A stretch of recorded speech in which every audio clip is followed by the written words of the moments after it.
So for me, the most challenging part, also exciting part of science, is the unknowns. So the total unexpected event. Science itself is an adventure. You never know what's going to happen next day. So I'm going to share with you a bird's-eye view of the three evolving story in my lab. So it's first of all, I have to thank Nation Shock Center for the pilot sponsorship.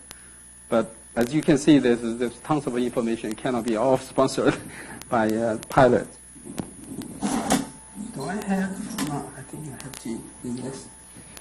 So I'm going to, the title of my talk today is about the aging clock. Actually, this is a mystery for as long as people can imagine that we believe there's an aging clock because, eventually we're going to die because of aging. So we begin with one of the aging-related diseases. For me, we've been studying diabetes for last 25 years, and suffice to say that we still know very little about what causes diabetes. When I was a graduate student, that's when recombinant DNA just began, and I was very excited if we could sequence all the genes, we would be able to find the genes that causes diabetes, because I have a personal interest of it, because I have a family background that suspects us highly sensitive to development diabetes. But now the genomic era already come and gone, so where's now the gene?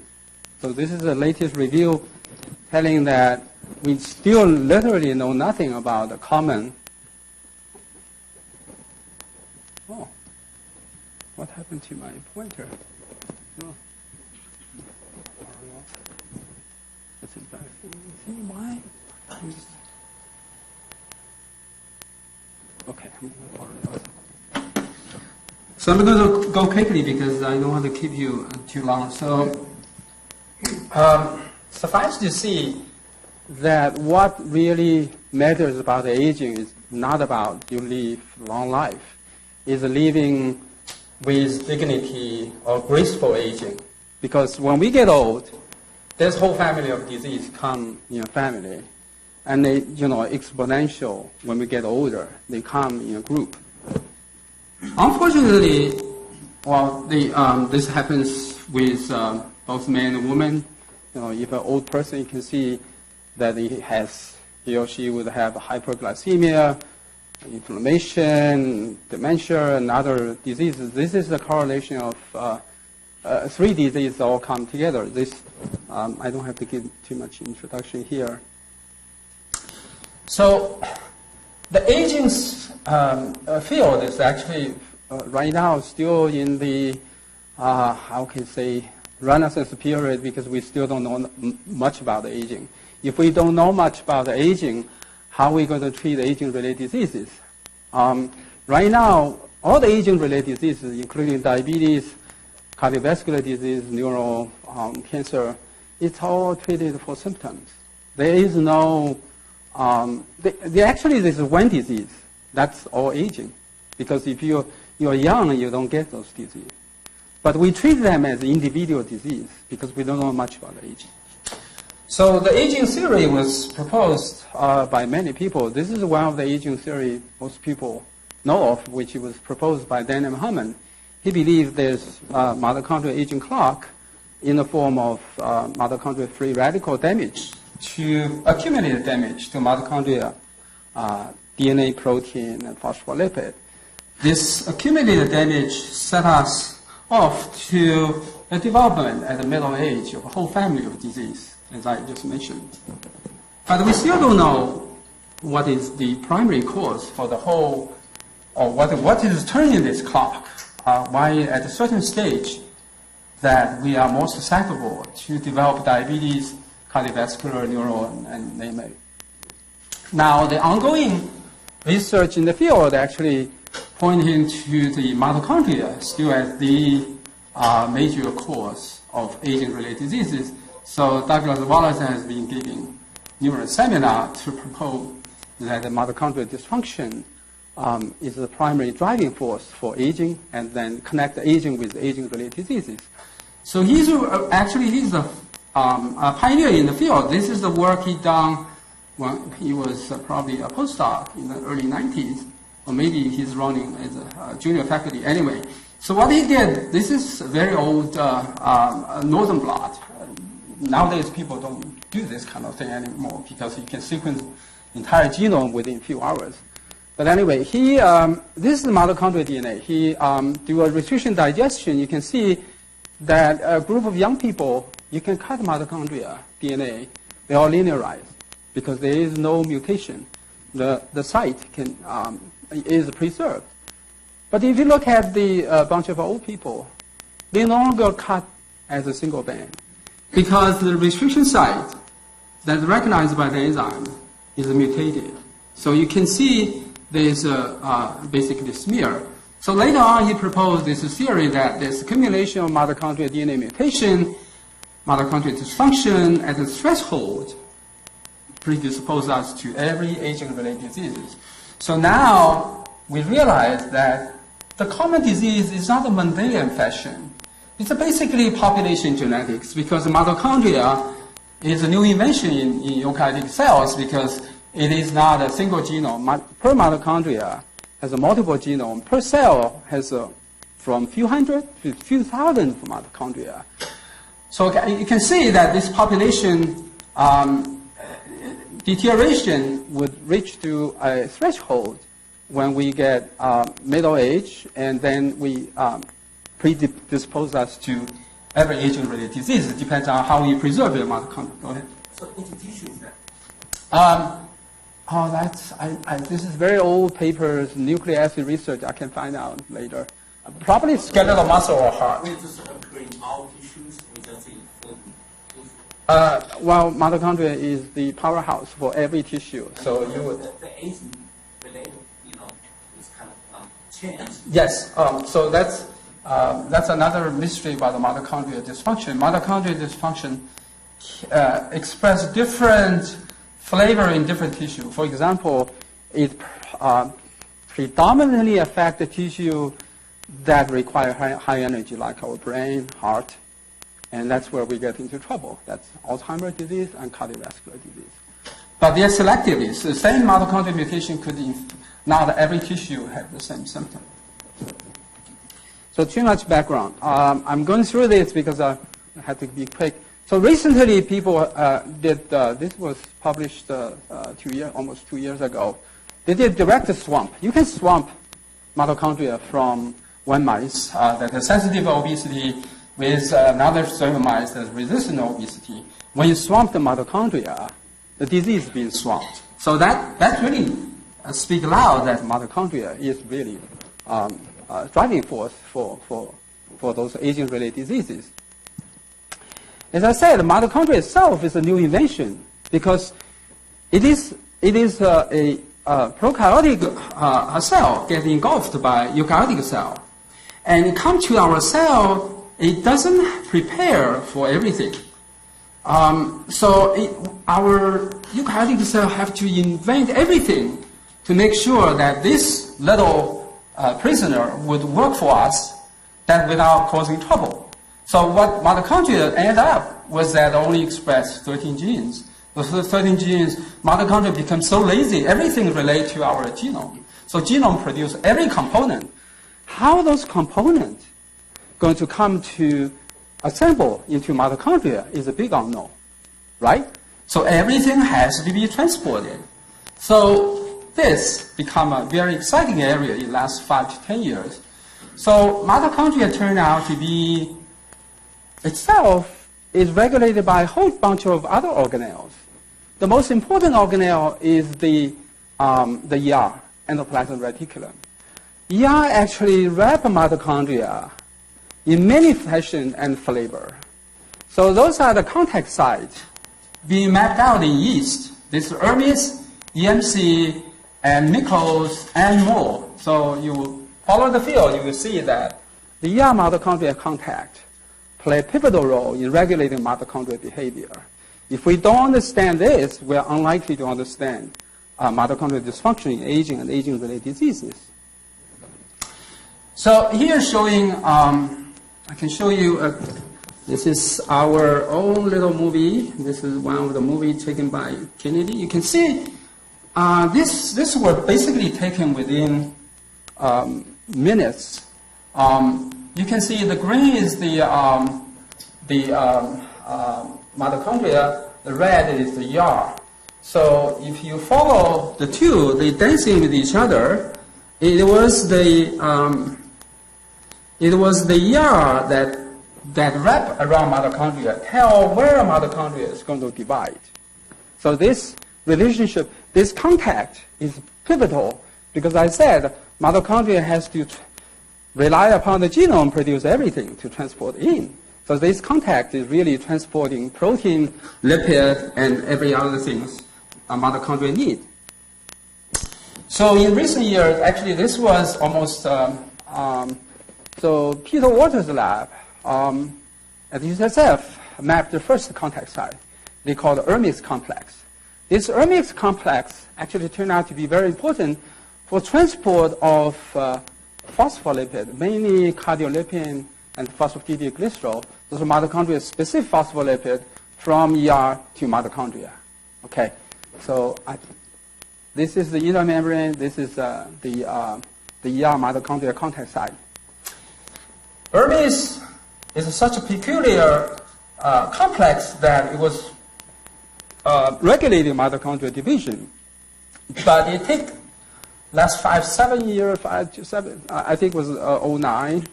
Now is 9 years. We still have not found mammalian homolog of this. So why I'm talking about it?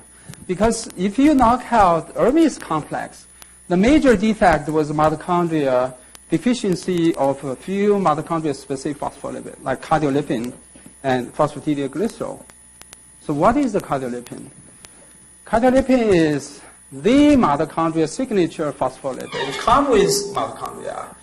It is the most complex phospholipid in our body. Why give it the name cardiolipin? Well, it was initially discovered by Mary Pambon from beef heart, because heart has very condensed mitochondria. And this is mitochondria-specific phospholipid. When you purify it, you give it the cardiolipin. Cardiolipin turned out to be very important for mitochondrial behavior because it's required for every aspect of mitochondrial function, from mitochondrial fusion, fission, mitophagy, inflammation, apoptosis, you can name it. But why should I pay attention to cardiolipin other than the fact that cardiolipin was the part that transported from ER to mitochondria by ERMES complex? But more importantly, cardiolipin turned out to be very important in regulating aging and aging-related diseases. So we have one of the experts on cardiolipin lipidomics in the audience, Dr. Xianliang Han, has pioneered in this field.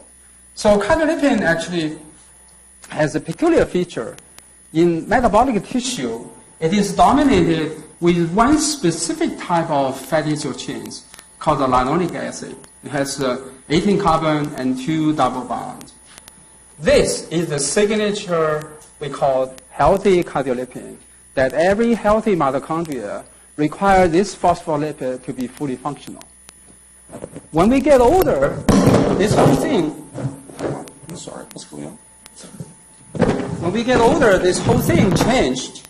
So it was Xianliang's lab that pioneered this field, that the cardiolipin issue composition changed from this called healthy tetralinoleal cardiolipin to cardiolipin that is enriched with a long polyunsaturated fatty acid. It's called the DHA arachidonic acid. This change really means a lot because that's aging related. So we have to find out what's going on. So my lab actually, the first venture I did, we began this venture almost 10 years ago. When we cloned the first enzyme, it turned out to be involving cardiolipin remodeling. And my lab actually pioneered the cloning of the entire, the first few members of phospholipid remodeling enzyme. And that followed by an entire new field in the last 10 years that entire family of enzymes involving phospholipid remodeling has been cloned. So we cloned the very first one. We call the ALCAT. ALCAT is an enzyme involving cardiolipin remodeling. Just bear with me with the jargon. The rest of it you can ignore. This is a metabolic pathway we clone. So the cloning of ALCAT actually turn on the excitement of the whole family. This is all cloned. They all involving remodeling every phospholipid. For us, we only pay attention to cardiolipin because its potential involvement in mitochondrial regulation and function. So this is a review actually not written by me, it was written by my colleague. So this enzyme is sitting right at this junction between ER and mitochondria. Okay. So that's where got our excitement. So it's regulating by regulating mitochondria behavior, this enzyme actually regulating whole family of aging-related diseases. So if we visit the aging-related diseases, we can lump sum also obesity is actually not quite aging-related, but it accelerates aging. So if you're obese, you're going to have every aspect of aging-related diseases. So if you look at the aging-related diseases, they have common features, including reactive oxygen species, mitochondrial dysfunction, and pathological cardiolipin remodeling. That's where we begin our first venture. So this is Xianlin's work. He published more than 10 years ago. So he discovered that during onset of diabetes, there's depletion of good cardiolipin and enrichment of bad cardiolipin. Later on, other lab has discovered that every aging-related diseases, there's a dramatic shift from the good cardiolipin to bad cardiolipin. So let's go through the remodeling process. As I said, remodeling is the jargon for repairment of cardiolipin. Cardiolipin gets oxidized because it's sitting right inside mitochondrial membrane and has double bond. Oxidized cardiolipin has to be repaired because repair is much easier than new synthesis. Like your car breakdown, you will repair it. You don't want to say, I'm going to wait 6 months to manufacture one. So our body actually is doing this for everything. Even mitochondrial fusion-fission process is a repair process. It's called the remodeling. So the remodeling process begins with the hydrolysis of damaged cardiolipin isochains. Then this enzyme responsible in reisolation. So now the whole process is finished. But look at this enzyme, what it did. It doesn't put the right isochain. Instead of 18 carbon and 2 double bonds, it's called linoleic acid. They choose very long polyunsaturated fatty acid. This really mimics the process of aging. As I said, during aging process, you see this enrichment of this bad cardiolipin. We made a knockout mice almost 10 years ago, and this is the first lipidomics analysis in collaboration with Xianlin when he was still at the WashU. You can see the major change is the tetralinoleal cardiolipin. When you knock out this enzyme, the tetralinoleal cardiolipin, which is a good cardiolipin, go up. So that really is a turning point for our interpretation of the function of this enzyme.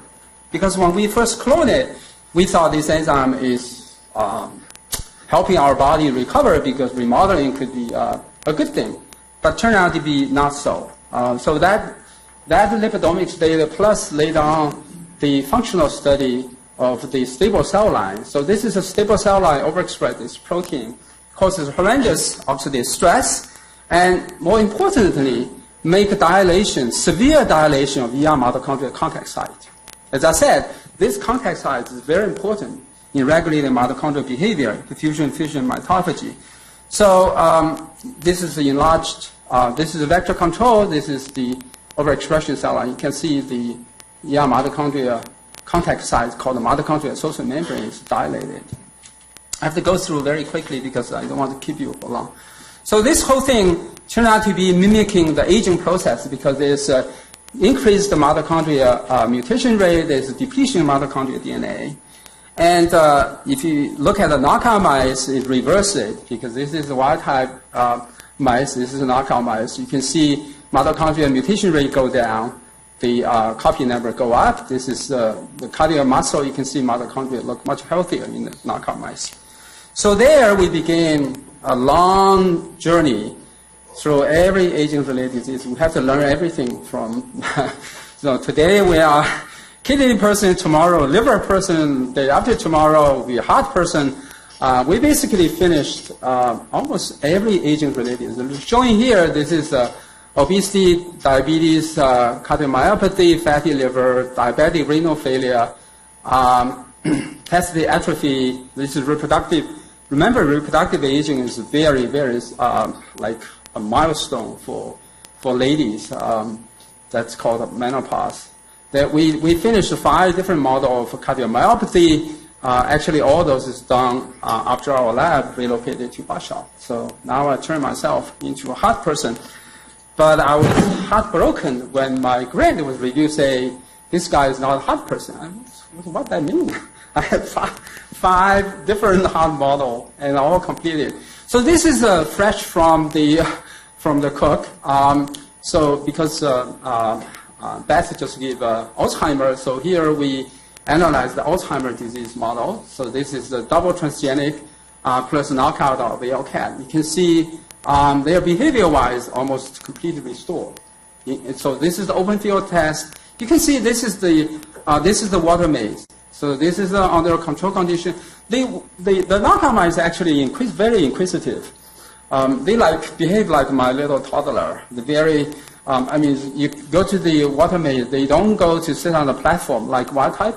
This is under control condition. They still explore. However, this is the double transgenic. This is double transgenic with the knockout our mice. You can see they can find the platform much faster. So this is the analysis. So this is open field test for. Don't pretend for a minute I'm an Alzheimer person. I can just show you that this is not completely, but majority of it is restored or behavior-wise. We also did premature aging model. I don't have time to present it. We also did telomere model. That's a graduate student in my lab's doing, John Paul. And we also did Parkinson's disease model. You can see this. We treat the mice with MPTP, which is a neurotoxin, causes dopamine neuron damage. This is an open field test. And you can see every bit of it mimics the Alzheimer model. And we also developed a compound. We borrow a compound from a company, make it. So the compound actually, you treat the mice, basically reverse the phenotype as well.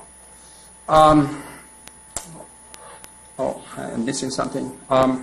Actually, I missed one aging model. So the mice live longer. Where's my aging? Oh, geez.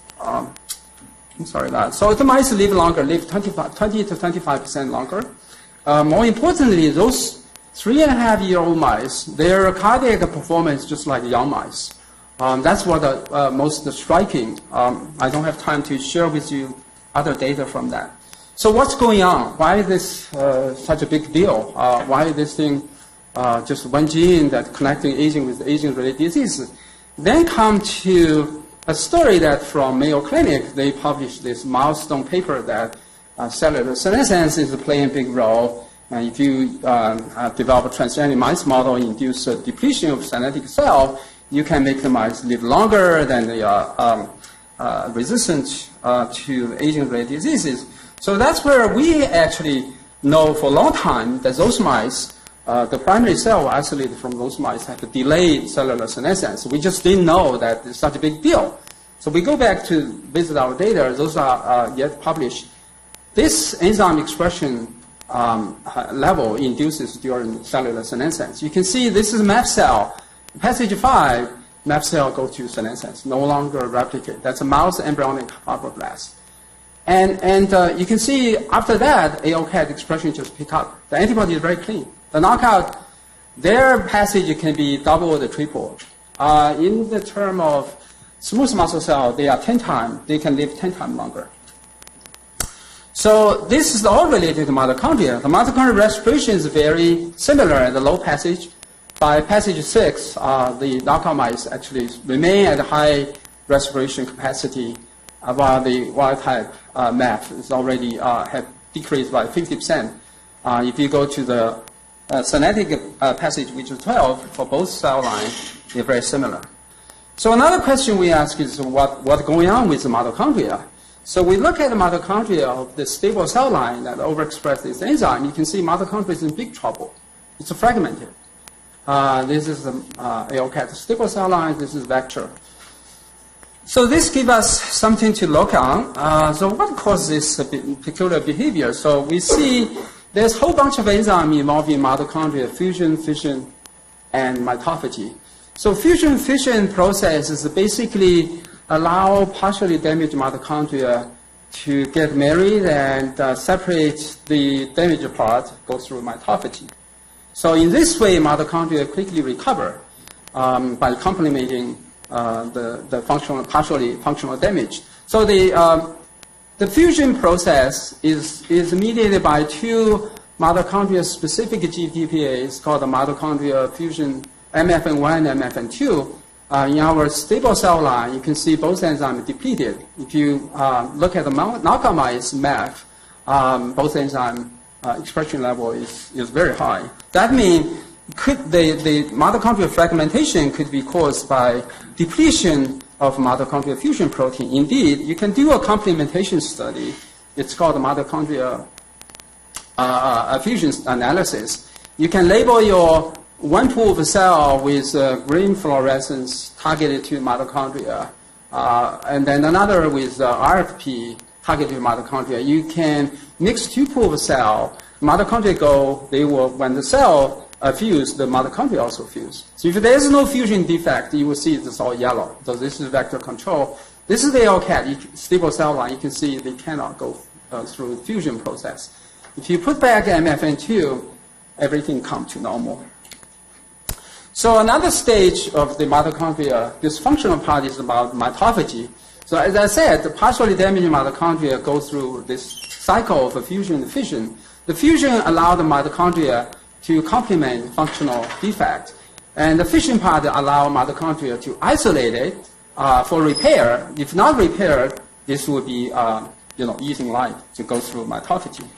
So then we go through another layer is to see whether there's a mitophagy defect in our stable cell line versus the knockout mice. So this is I'm not going to show you the detail about the stable cell line. Just go straight to the wild-type mice. This is the 3-year-old. Actually, it's not 3. This is a 6 months old of mice with high-fat diet. You can see in the cardiac tissue, you see a lot of damaged mitochondria that fail to be cleared. So this is accumulation of damaged mitochondria indicating defect in mitophagy. This is our knockout mice. You can see it's a day and night difference. So by knocking it out, you can improve mitophagy. Here is showing the stable cell line. This is a vector control. You don't see much of dead mitochondria. This is the stable cell line that is littered with all damaged mitochondria. So we go through some of the typical way of it's called autophagic flux analysis. You can label your MAF cell, infected MAF cell with adenovirus express EGFP LC3 fusion protein. So the LC3 is the signature protein for autophagosome. You can analyze whether the autophagosome number it's called the autophagosome biogenesis impaired or not. So this is a wild type MAF cell. This is a knockout. You can see the knockout really have very robust autophagosome biogenesis capacity.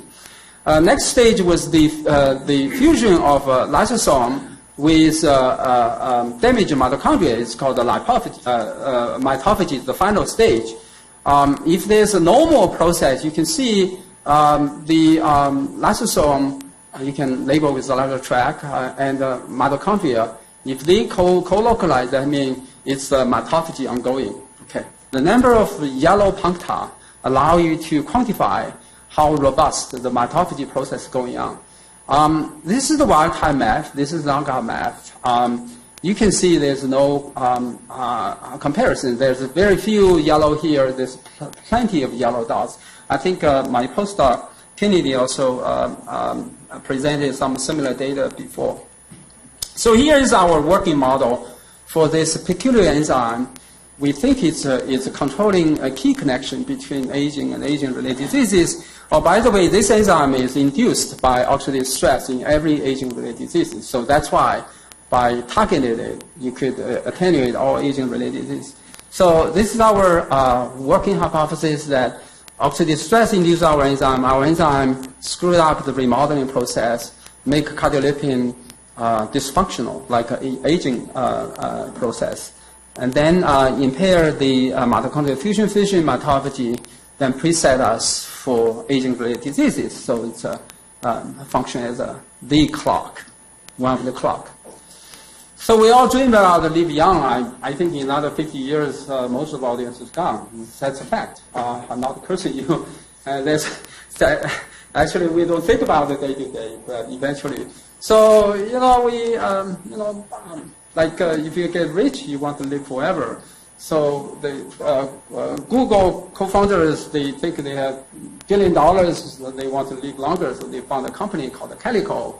What Calico want to do is this Lucas Cranach painting, just to find a drug that can keep them young. So in this painting, a bunch of old ladies come to this fountain of youth, take a bath, and come out and become young again. So I think this stream still have a truth element. If our enzyme could hold, maybe 10% of it, we will benefit a great deal from it. So that's my first voyage. That's a long voyage. Now my second and third one is, I don't have much time. I'm going to keep it very short. That's all happened here in Bashop. So as I said, this ER-Mitochondrial contact is very important for transporting everything. For us, we work with lipid.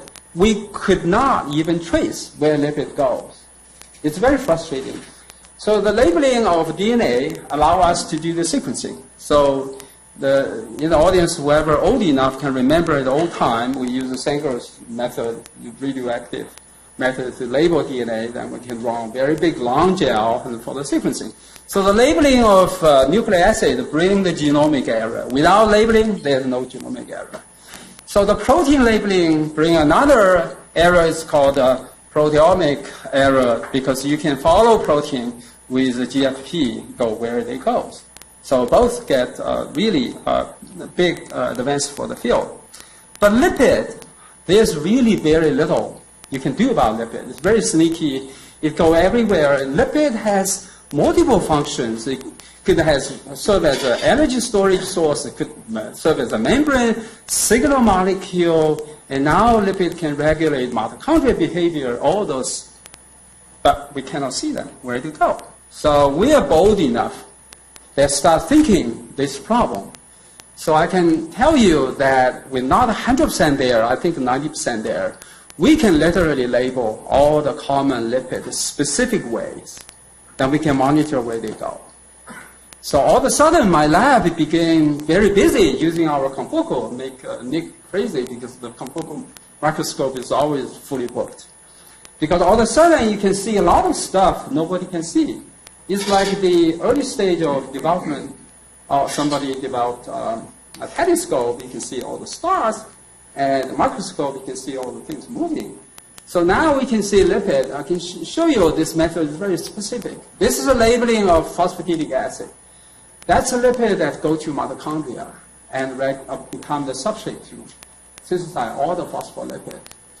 This is the labeling in the vector control cells. You can see it gets into the mitochondria. The phospholipidic acid is labeled with green fluorescence. And this is the mitochondria. The yellow means they are all together. Now, this is two genes that control the entry of phospholipidic acid from ER to mitochondria. If you knock it out, phospholipidic acid cannot get into mitochondria. This is not my work. It was published by Thomas Langer, who is a big guy in the field. So we say, well, let's make a knockout to see whether the phospholipidic acid will get into mitochondria. The answer is no. So proof that what he has done with expensive lipidomics work. And now we can do just literally within half hour, we can see whether they get in or not. You can see this completely blank. So with that, we open the can of a worm. We began to look at the behavior of each of a lipid, from neutral lipid to phospholipid to cholesterol, and we're still voyaging to the deep space. So now we can, using this arsenal, we can see what lipid is doing. So for example, in the past, all lipid is labeled with the body type, basically non-discriminate. It's called, another way to label is oil red. And here we label each specific lipid, like neutral lipid we call triglyceride. Using our method, we can quickly see the differences between two remodeling pathways in terms of lipid droplet biogenesis. As I said, every lipid gets remodeled. From triglyceride to PE, PC, PIPS, I have a map on my office. There's a whole goodie. We have over 1,000 lipids in our body. And all of them not just basically go away. Most of them, if the damage just goes. So that's why in our body we have over 20 genes involving phospholipid remodeling, not counting the isoform. So I want to draw your attention to this is the monoacylglycerol remodeling part. You can see it after remodeling, actually it's stimulating extra lipid droplet. This is the green. You can see a lot of green dots versus fewer red dots. So that means monoacylglycerol remodeling pathway actually stimulates lipid droplet biogenesis, while the diacylglycerol remodeling pathway doesn't, because this is the number of green and red is the same. So that's the first thing we found. This is fascinating. Another thing people know for a fact is that during autophagy, the autophagy initiation required the attachment of phosphatidylate ethanolamine to the LC3 protein. This isolation process initiated autophagy, autophagus biogenesis. You can see by labeling PE, we can label the LC3 protein with red fluorescence. You can see now it's completely go together. It's yellow. So you can monitor what reagent can destroy this whole process.